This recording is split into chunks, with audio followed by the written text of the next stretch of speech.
Ola, que tal?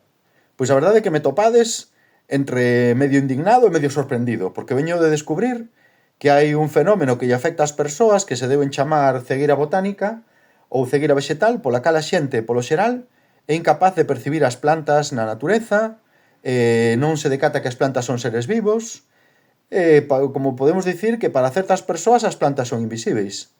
E bon, a verdade, non me entendades mal, Eu respeto as súas opcións, eu gosto moito de persoas, incluso teño algunhas amigas persoas, pero coincidedes comigo en que as plantas son ben mellores que as persoas. Que? Non me credes? Bueno, pois vou vos dar algún argumento. Xa para comezar, as plantas son ben máis lonxevas e ben máis grandes que as persoas. E xa non falar, e non falo dos eucaliptos ou das secuoias, non? Vou vos dar algún exemplo máis extremo.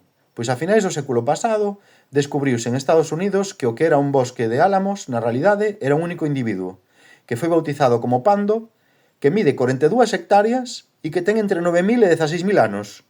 Sempre falamos da xente, sí, claro, esta persoa canta experiencia acumulou a xente maior na súa periplo vital. Canto non saberá un álamo entre 9.000 e 16.000 anos. Poderíamos aprender moito del, verdade? Por outra parte, as plantas son moito máis rápidas que a nós. E vos diredes, sí, pero que van facer se están aí postas nun texto? Non, pero atención, aquí no sur de Europa, incluída na Galiza, temos en zonas húmidas, en pequenas lagoas, unha planta carnívora que se chama utricularia, que ten uns saquiños cos que captura animais. E este sistema de captura actívase cando o animal toca uns peliños que ten aí nos sacos. Canto tarda en reaccionar esa utricularia? Entre 7 e 9 milisegundos. Un chiscar de ollo. No caso dos humanos, o tempo de reacción é bastante máis lento, entre 200 e 250 milisegundos. 20 veces máis, Así que xa vedes que as plantas son moito máis rápidas. Por outra parte, as plantas van moito máis alá, lévanos anos luz en I+D. Xa por falar de produtos químicos.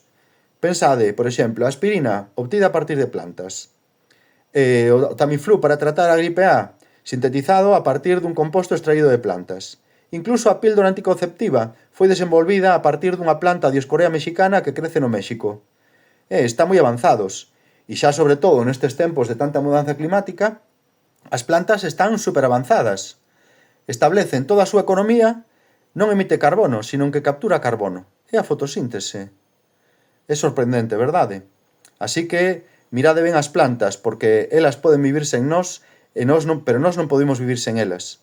Sí, ata o meu cuñado, sí, Manolo, que sei que ti tomas churrasco só, pero se non houbera plantas, de onde iban sair os chuletóns e os criollos?